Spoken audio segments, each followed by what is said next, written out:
Ada satu formasi yang dibuka, kebetulan guru kelas. Nah, kebetulan guru kelas. Maka, nilai yang digunakan Pak Ari atau nilai yang dipilih secara otomatis.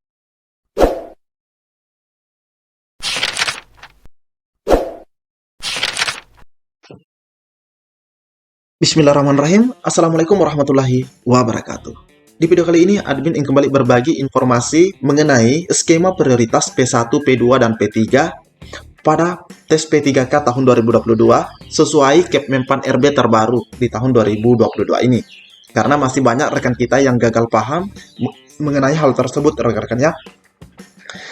Nah, di sini admin akan perlihatkan peserta yang auto ASN, siapkan dokumen fisik. Alhamdulillah rekan-rekan ya. Karena kenapa mereka tidak perlu tes lagi. Namun sebelum lanjut, admin selalu berpesan di awal video, simak videonya hingga akhir, jangan di skip, agar tidak salah dalam memahami informasi yang admin bagikan. Terkhusus buat rekan-rekan yang baru saja menemukan channel ini, silahkan tekan tombol subscribe, jangan lupa aktifkan lonceng notifikasinya, agar rekan-rekan tidak ketinggalan dengan info-info terupdate setiap harinya dari channel ini. Jika sudah, admin ucapkan terima kasih, dan kita lanjut ke info intinya. Skema pengisian formasi P1, P2, P3. Aturan penggunaan nilai PG 2021 sesuai Kepmenpan RB nomor 20. Nah, ini yang terbaru rekan-rekan ya. Bagi peserta prioritas 1. Peserta prioritas 1 mungkin rekan-rekan sudah tahu, admin sudah juga bagikan di channel ini di video sebelumnya. Silahkan dicek. Nah, kita lihat di sini di pasal 32, di mana di sini dikatakan mengenai seleksi prioritas ini, seleksi kompetensi bagi pelamar prioritas 1 menggunakan hasil seleksi tahun 2021. Sudah fix rekan-rekan ya, tidak perlu tes lagi di tahun 2022 ini. Karena kenapa? Di pasal 32 mengatakan bahwa menggunakan hasil seleksi tahun 2021. Di ayat kedua, seleksi kompetensi sebagaimana dimaksud pada ayat 1 terdiri atas kompetensi 1 dan seleksi kompetensi 2. Jadi yang ikut tahap 1 dan tahap 2. Dalam hal pelamar sebagaimana dimaksud pada ayat 1 mengikuti seleksi kompetensi 1 dan seleksi kompetensi 2, hasil seleksi yang digunakan mengikuti ketentuan sebagai berikut. Yang pertama, apabila pelamar memilih jabatan yang sama pada seleksi kompetensi 1 dan seleksi kompetensi 2, maka dinyatakan lulus dengan menggunakan nilai akhir paling tinggi. Nanti kita cek simulasinya. Apabila pelamar memilih jabatan yang berbeda pada seleksi kompetensi 1 dan seleksi kompetensi 2, maka dinyatakan lulus dengan menggunakan nilai akhir. Nah, ini nilai akhir seleksi kompetensi 2. Ini jika rekan-rekan itu memilih formasi yang berbeda. Di ayat keempat, seleksi kompetensi bagi pelamar prioritas 2 dan pelamar prioritas 3 dilakukan dengan menilai kesesuaian. Nah, kita cek lanjutannya. Kualifikasi akademik, kompetensi, kinerja, dan D. Pemeriksaan latar belakang atau background check. Jadi untuk yang ayat keempat ini, seleksi kompetensi bagi pelamar prioritas kedua ini dan prioritas 3 dilakukan dengan menilai. Nah, yang dinilai itu kualifikasi pendidikannya, kompetensinya, kinerjanya, dan pemeriksaan latar belakang. Di ayat kelima, penilaian kesesuaian sebagaimana dimaksud, nah ini dijelaskan lebih detail. Pada ayat 4, ditetapkan oleh Menteri Penyelenggaraan Urusan Pemerintah di Bidang Pendidikan, atau dalam hal ini Kemendikbud Ristek, rekan-rekan ya. Oke, kita cek simulasinya.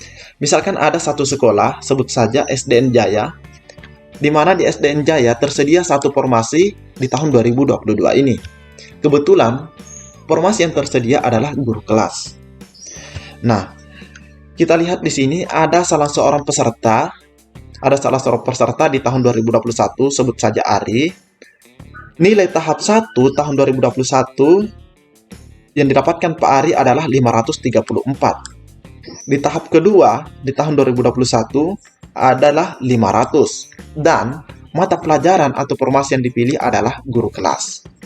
Jadi di tahun 2022 ini kebetulan ada formasi yang dibuka di salah satu sekolah yang dekat dari rumah Pak Ari, atau bahkan di sekolah Pak Ari, rekan-rekannya, ada satu formasi yang dibuka, kebetulan guru kelas. Nah, kebetulan guru kelas. Maka, nilai yang digunakan Pak Ari atau nilai yang dipilih secara otomatis adalah nilai tahap 1 atau nilai yang tertinggi. Rekan-rekan ya, karena di tahap 1 dan tahap 2 Pak Ari memilih guru kelas.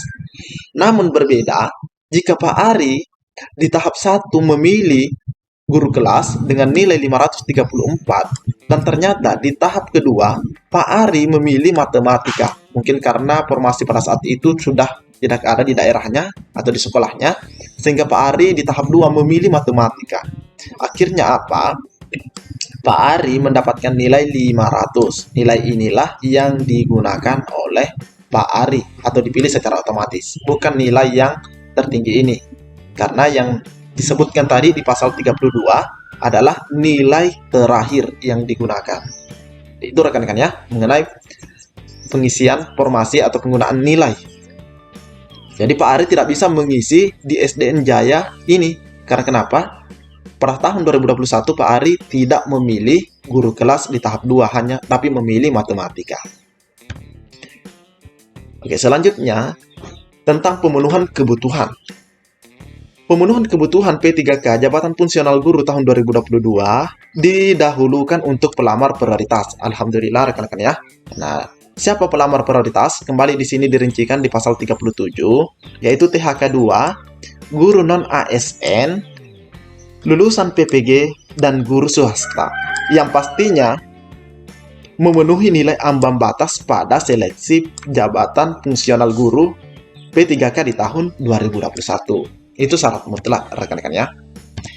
Selanjutnya, dalam hal pemenuhan kebutuhan oleh pelamar sebagaimana dimaksud ayat 1 belum terpenuhi, artinya setelah ini diambil semua dari THK 2 sampai guru swasta, ternyata masih ada sisa formasi. Ternyata yang dipilih lagi adalah peserta prioritas kedua. Prioritas kedua lagi yang diambil rekan-rekan ya, yaitu khusus untuk THK. Jadi semua yang masuk prioritas 2 ini adalah THK 2 rekan-rekan ya, tidak ada guru selain THK 2. Jadi ini hanya mengisi jika ada sisa formasi dari sini. Dalam hal pemenuhan kebutuhan oleh pelamar sebagaimana dimaksud pada ayat 3 belum terpenuhi. Nah, ternyata begitu diambil THK 2 masih ada sisa formasi. Terus yang dipilih siapa lagi? Adalah prioritas ketiga. Diambil lagi tuh yang prioritas 3, yaitu guru non ASN di sekolah negeri yang terdaftar di Dapodik dan memiliki masa kerja paling rendah 3 tahun. Paling rendah 3 tahun. Jadi kalau kurang dari 3 tahun, dia tidak masuk dalam prioritas. Bisa dicek video admin yang sebelumnya rekan-rekan ya.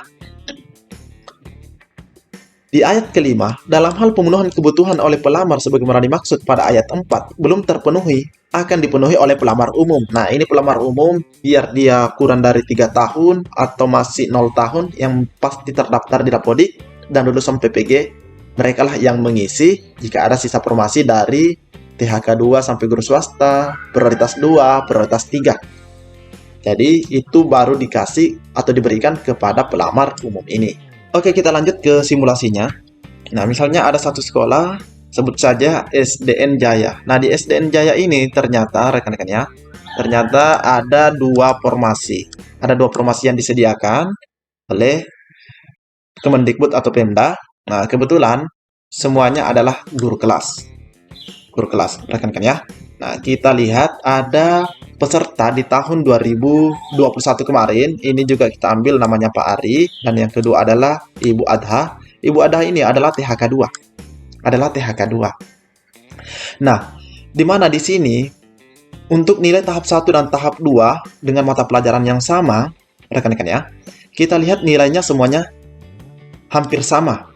Nilainya semuanya hampir sama, hanya beda 1. Nah, Pak Ari di sini adalah 500 dan Ibu Adha di sini 499. Ini semuanya lolos PG tanpa formasi di tahun 2021. Namun, berdasarkan urutan pemenuhan kebutuhan di pasal 37 tadi, bahwa urutan pemenuhan kebutuhan itu diutamakan dari THK 2 dulu. Nah, jadi di sini ada 2 formasi, otomatis yang pertama mengisi adalah Ibu Adha. Ibu Adha. Setelah itu barulah Pak Ari, rekan-rekan ya, dengan nilai 500 ini. Karena kenapa? Karena yang diprioritaskan pertama berdasarkan urutan adalah THK 2, baru guru honorer negeri. Seperti itu rekan-rekan ya, uturannya di pasal 37. Nah, jadi seandainya di sini cuma ada satu formasi, otomatis Pak Ari akan dicarikan formasi di sekolah yang lain. Jadi inilah aturan atau skema prioritas pengisian formasi di tahun 2022 buat rekan-rekan yang sudah lulus PG rekan-rekan ya. Lebih dan kurangnya admin mohon maaf. Assalamualaikum warahmatullahi wabarakatuh.